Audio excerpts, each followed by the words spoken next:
the writing of Pete Scazzero, and he spent something like 20 years focused on emotional health in the church. And now there's like a whole franchise of books and courses and things connected to that. And two key books in this would be Emotionally Healthy Spirituality, which is what I read first. And then he came out with a book later called Emotionally Healthy Church, which has recently been reworked into Emotionally Healthy Discipleship. And so and there's also an Emotionally Healthy course, which is like for small groups to use, which is 2 8-week setups, that sort of thing, 2 8 weeks part of the course. There's also a 40-day devotional, which I've done, it was very good.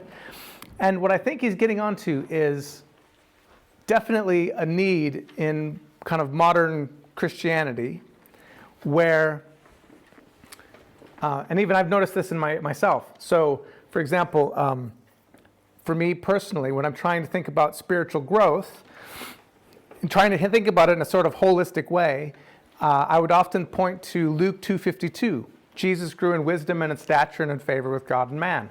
And if you pull that apart, you go, Jesus grew in wisdom and in stature. He grew mentally, he grew physically, he grew socially, and he grew spiritually. And so you've got 4 really important categories that a person could use to go, how am I doing in these 4 areas? And then you go, wait a minute, but where are the emotions in this? Where's emotional health? And what's interesting with the emotions is, of course, it connects with lots of different things. It connects with your body, it connects with your mind, it connects, it's connecting with these different parts of who you are. It connects with your relationships with other people. There's something there that's really important. And Scripture certainly talks about emotional health, even though it might not put it in those terms. It will certainly talk about the heart, right? I mean, you can look at lots of passages of Scripture talking about your heart and the importance of such a thing, which I think is getting at emotional health. And so he's done very well in these 20 years in that he's touching on something that actually in modern times is definitely needed. In fact, in theology, there was something really sad that happened that basically, if you go back pre-Reformation, theology now was much more pastoral. It was much more like preaching. It was much more heartfelt. It was much more. It got more to life and to emotions. And then theology became much more like academic, really, philosophical, and there was a shift. And what can happen sometimes in the way that we do discipleship is that it's gone with that shift, and it's become more about what you know than about how you're living. And so there's something that Pete Scazzero is talking about here that's actually really important for us. Now, I want to mention up front, though, a few problems. One would be, it's a bit American. Just going to put that out there. That's all right. Yeah, well. We're used to it. Yeah, we're used to it. Thank you. And I don't like, and I think if he were asked this question, I'm sure he would answer it well. But I don't like that it can feel a little bit too much like before and after. It's almost like if you just follow these 4 steps, done, and that's not really, and like almost as though the church has been completely ignoring emotional health. That's not true. It's not been completely ignoring it. And then if you just follow this course, you'll get to the end and we'll all be perfectly emotionally healthy people. And that's not true either. The stuff that he's touching on is complex. And it's really important for us to wrestle with as leaders. So we've just been on the church staff have just had a retreat this week. So we went away for kind of like for 24 hours. And we worked through, so each of the church staff got a copy of this book, and we worked through this book over the time that we were away, or most of it. And it was really valuable for us. So I even, just before I came here, Claire was saying about how much she's getting out of this book, and which is great. And so what I think is something to touch on there is that you as leaders of your groups, there's a balance to be had where actually sometimes you need to be growing yourself, because the people that you're leading aren't going to really necessarily like grow beyond what your leadership. Or there's something about your leadership that enables that growth. Okay, I mean they can grow beyond you, of course, but okay. Now, what he does in the book, in fact, I've got slides, don't I? Yeah, I do. There you go. So I've mentioned those. And I ended up making a handout for you, so actually there's a bunch of this information in there, but there you go. So there's two kind of models that he talks about, the traditional model and the transformative model.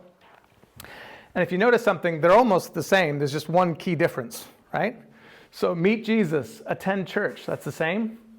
Have an impact on the world, that's the same. But there's one big difference, and that's right here where we go, meet Jesus, attend church, connect, serve, give, which seems to be all very much focused on the church, right? Whereas the transformative model, he would go, meet Jesus, attend church, deep change, and the way that he illustrates that is with like an iceberg, with a little bit that you see on top, underneath there's this massive amount. And so deep change, and so if you are having deep change as a person, or the people in your groups, or the people in our churches, that deep change is what leads to impact. And part of that impact, of course, will be connecting and serving and giving, but our goal is deep transformation, not just outward doing of the faith, right? An image that he uses with this is cladding versus real stonework. He gives the example of how in America, you can imagine this in America, how they have different ways of making things look like stone, but they're not really stone, or like things that can be put up really, really fast and are really just a thin piece of stone that's, slapped on the front of something and can be done with unskilled labor. Contrast that with real stonework, like we would have here, right? Okay. Like that takes someone who knows what they're doing, takes a long time, is costly, but it lasts. It's weight bearing, okay? And so he kind of goes, quite often, our traditional approach to discipleship is more like cladding, but we need it to be more like real stone work. And so to kind of be aiming for deep discipleship, deep change. And so he highlights 4 failures that undermine deep discipleship.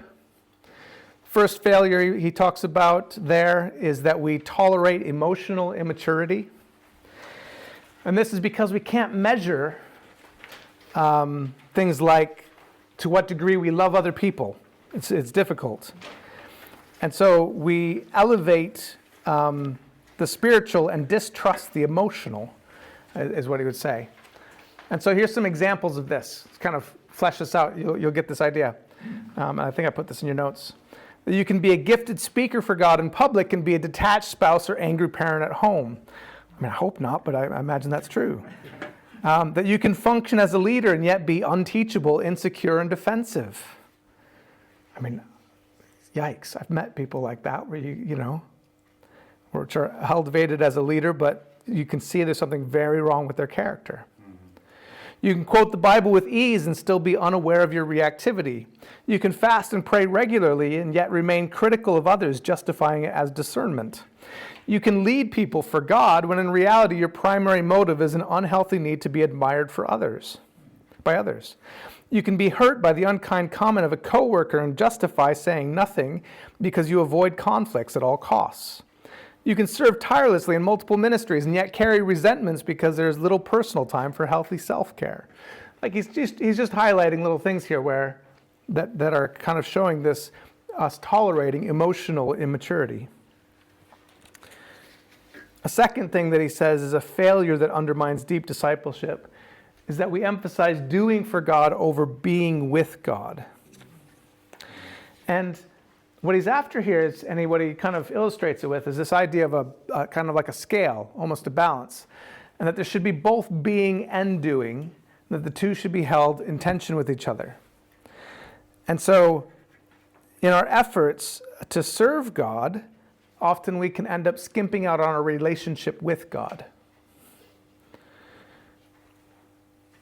And so the important thing here, of course, is that I can think of examples that have gone the other direction as well.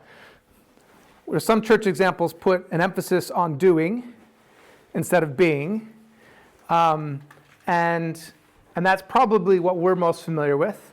I've also seen parts of the Church of England where the emphasis is very much on being, and yet you look at the clergymen or the church, and they're very much like our emphasis is on being. It's on who we are, which sounds great. This really connects with what Pete Scazzero is saying. But because there's no doing, it's not going anywhere. And actually that can itself be very unhealthy. And so being and doing need to be held in tension. Third thing, it says we ignore the treasures of church history. He has an illustration in the book, just a little visual illustration, which is like church history over the last 2,000 years. And you've got the Orthodox Church, and you've got the Catholic Church, and you've got the Protestant Church, right? And in the illustration, and this illustration is from the perspective of the Orthodox Church, you have the Catholic Church, and then there's a split between the Catholic and Orthodox, and the Orthodox Church is at the bottom. The Catholic Church goes off because they're heretics, right? And then the Protestant Church branches off from there, and the kind of baseline is the Orthodox Church running through. The Orthodox Church would look at that and go, yes, we're the true church throughout history. And of course, the Catholic Church, they would have a diagram that would be much the same. And as a Protestant church, there's something funny where we kind of go, well, I'm happy with reading guys after 1500, after the Reformation, as if there weren't Christians before that. We're getting better at learning from things like the Desert Fathers or learning from Christians throughout the ages. But as someone who I studied, as my master's degree, I studied spiritual theology, which is essentially the classics throughout church history. And in studying that, it's hard to find the really good Christian classics because you go into a Christian bookstore and they don't have them, which is a real shame. So, but there you go. We ignore the treasures of church history. Fourth, we define success wrongly. This, for the staff team, we found this very interesting to think about. We often define our success by the numbers, and bigger is always the goal. The women's worship evening. Oh, it was a really great evening. What's the first question on the staff WhatsApp? Yeah, there you go. You can understand, you can imagine that, right? How many people came? And then somebody quickly kicked back with, I can't remember, how deep was the transformation? I don't know, some sort of question reflecting what we'd been looking at. Loved Alexa used to, on Sunday after Sunday, as parents, we would often ask her, how'd the youth stuff go, right? And what she wanted is she wanted deep discipleship. She wanted to connect with the youth leaders in such a way that she was left thinking and, really, she wanted significance.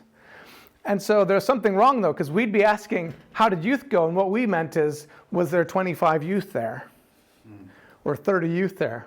Ooh, that would be good. And she would go, but she would answer us, and you'd kind of realize real quick, if she thought it was really good, it's because there was 6, because that meant they had really good discussion, right? And when she didn't like it is when there was 25 people there, right? So something really interesting about that.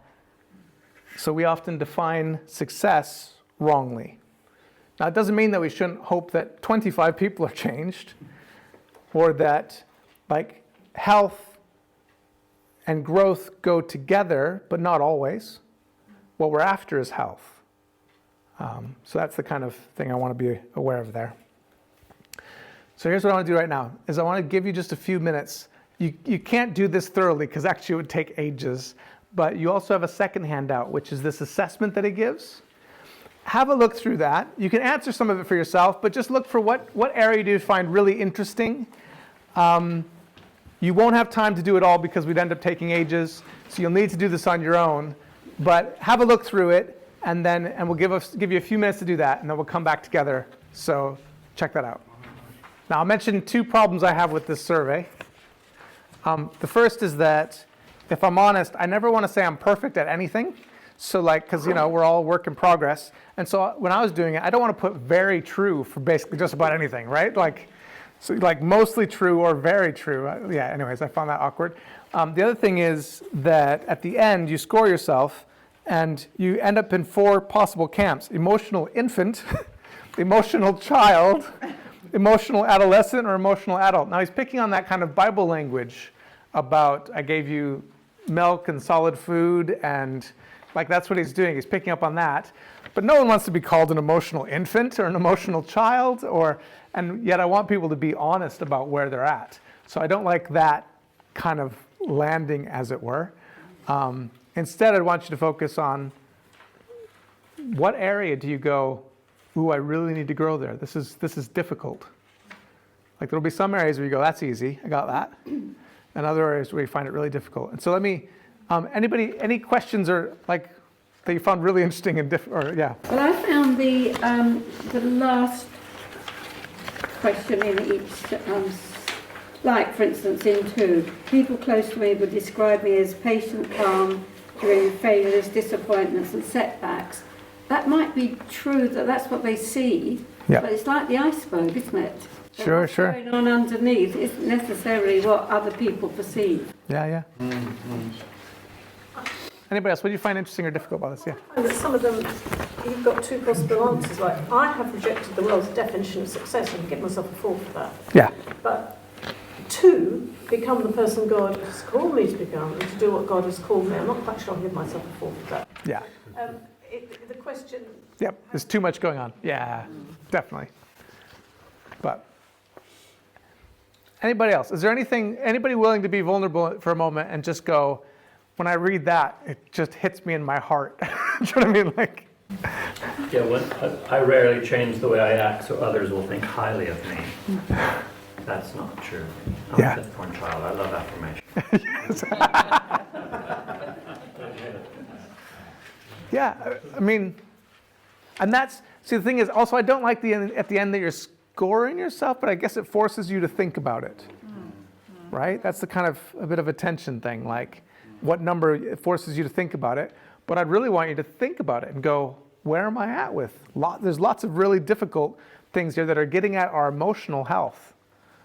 Anybody else? Anyone that you go, ooh, that's a hard question, like.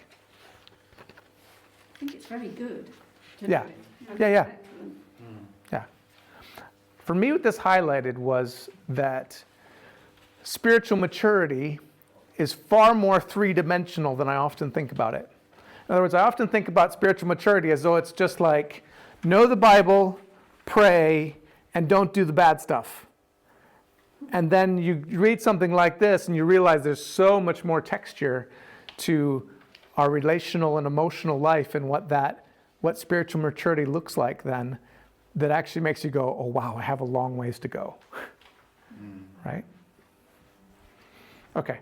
I think there's one thing I would have expected to see in here is about family relationships. Sure. Because they're the ones that have the potential to be itchiest. Yeah. You grow up with siblings. Yeah. 40 years later, you're still in the same dynamics that you were looking all that sort of stuff. Yeah, I imagine there's different relationships and different situations that can pull the worst out of you. Yeah. That very well might highlight things. Yeah, thank you. Okay, here's what I'll do now in kind of part 2, as it were, is I just want to quickly take you through the 7 marks of someone who's emotionally healthy that are in this assessment that you've just done, but I'll just take you into those real briefly. And again, I'd really encourage you to get a copy of the book and go into this for yourself. Now, whether you want to use this in some way with your small group or whether we end up doing a sermon series on this, I can't say that yet because we haven't really decided that. But we're still wrestling with it as a staff team. So the first of the 7 markers is be before you do. And so there's 3 statements that summarize the be before you do approach to ministry. And that's that you cannot give what you do not possess. What you do is important, but who you are is even more important. and the state you are in is the state you give to others. And with the be before you do, with this, something that's really highlights, that's scary really, is the existence of the false self. Is the fact that actually we all learn in all sorts of different contexts to put forward a false self. Sometimes that's part of being an adult, right? And yet there can be something really sad about that. And especially when it comes to spirituality, that when we're as leaders, as you as small group leaders, with me as a church leader, there's times where we have to stand for something, and yet we kind of know deep down that we're not as strong on that thing itself as we want to be, which I think is a great place for us to be vulnerable and say that we're developing and growing, like not to in any way portray like we've got everything figured out. But again, really key thing, be before you do. Second one, I'm going to move quickly through these. Follow the crucified, not the Americanized Jesus. Now, I think it's really good to get what he means by Americanized Jesus here. And essentially what he means is not being a consumer in our spirituality. And so within the church, to Americanize Jesus is to follow him because he makes life better and more enjoyable. I find it interesting that just about every Bible study book seems to have a cup of coffee on the front of it. Like that's the image that we have. Our image of coming to the Bible is it's going to be this relaxing self-care sort of time, not I'm going to go and do battle. Right? And I don't mind that image, but at the same time, there's something about it that also can tend toward laziness, where someone goes, well, there's something else I'd rather do that's more enjoyable for me right now, as opposed to putting in the hard work that sometimes spiritual growth requires. So, so follow the crucified, not the Americanized Jesus. He highlights with this some things that contrast what the world would create us to be versus Jesus' discipleship. So, for example, the world would say be popular. Jesus would say reject popularity. The world would say be great. Jesus would say reject what he calls greatness-ism. Be great with Jesus. The world would say be successful. Jesus would say reject success-ism. Essentially be a success with Jesus, not with the world. And then finally, the world would say avoid suffering and failure. And Jesus would say to embrace suffering and failure. Okay? And so there's the way that Jesus has called us to is a crucified life, not a consumer-driven life, or however you want to phrase that, Americanized. But there you go. Thirdly, embrace God's gift of limits. Just that phrase to me has something in it, right? Embrace God's gift of limits. It's interesting to think about what it means for the limits that we have, how they are gifts to us. We often think of them as obstacles. So many things that we would do if we only had, if we only could, if we only whatever. And yet there's also lots of gifts that come in recognizing our limitations, in working within those limits. So there's many gifts that come with those. Now, there's a challenging illustration that he uses in the book. And I'll kind of summarize it and give you an idea of it. And it goes like this. It's kind of like a modern fable, it goes like this. There's a man who is really excited about some place that he's going, and he's got to get there quickly, and like really looking forward to what's going to happen if he gets to this place. And he's got to cross over this bridge, and as he's crossing over the bridge, there's someone coming the other direction who has a bunch of rope tied around their waist, like 30 feet worth of rope. And just as he gets to the person at the middle of the bridge, the person hands him the end of the rope and jumps off the bridge. Right? And the man, holds on tight and stiffens himself in such a way that he's able to save that man's life. But now he's dangling 30 feet down, holding onto this rope. And he tries with all of his might to pull the man back up, and finds that he can't pull the man back up. And all he can do, therefore, is hold on like this and hold in this position. And the man starts calling out things like, my life's in your hands. Like you've rescued me. You can't let go or I'll die. That sort of thing. And finally, after the sun's going down, it's now past. He's not going to make it to where he was going to go to anymore. But he realizes if the man at the bottom of the rope would only start wrapping the rope around him and start slowly making his way up, together with him holding and that man doing that actually he could rescue the man. And so he yells this down to the man, and the man says, no, I'm not going to do that. My life's in your hands. You've got to hold on to the rope. If you don't hold on to the rope, I'll die. And finally, the man lets go of the rope and continues on his way. The interesting thing about that is that there are often situations where people go, hand you the rope and jump over the bridge. Here's my kids. I need money. I don't know, whatever the thing is. And we as leaders are all of a sudden in the situation. And so there's an interesting thing here. Embrace God's gift of limits is actually incredibly complex, like in the real world, when we're dealing with people, right? I wonder, real quick actually, with that fable of that man on the bridge, why don't you just respond to it real quick with somebody near you? What does it make you think? What is it? Anything like that? Turn to someone near you and talk about it. Fourth, discover the hidden treasures buried in grief and loss. Man, this is a deep one and a really important one. And he highlights God's 3 phases for processing grief and loss. Pay attention to the pain. Wait in the confusing in between. This is a really interesting one that people want to push past because it's hard. The confusing in between. And then allow the old to birth the new. I think for us, as Holy Trinity and St. Andrews, we've really in recent years been growing in this, I think. This discovering the hidden treasures of grief and loss. We can think of when we had some times where some spiritual leaders in our church, one after another, passed away. And that was a really hard time.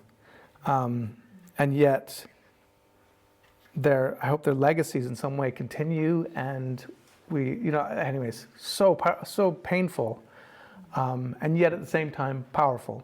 So discover the hidden treasures buried in grief and loss. Number 5, make love the measure of spiritual maturity. In the book, he draws on the work of a guy named Martin Buber. Has anybody ever come across Martin Buber? Oh, people aren't familiar. Fantastic, Tim. Yeah. Basically, Martin Buber did a thing that's, he was a Jewish kind of philosopher, theologian, and the thing that he talks about is I and thou. And it's about his book is called I and Thou, and it's about our relationships that can be applied to all sorts of things. It can even apply to inanimate objects. It can apply to people. It can apply to our relationship with God. It has to do with the quality of relationship. And so what can happen, it's most easily illustrated, in a relationship with God, if it's I, it versus I, thou. I, it, in relating to God, would be like treating God like a, like a machine. Like he's just, if you know how to press the right buttons, you'll get what you want. He's a machine. Whereas I, thou is relating to God as in relationship.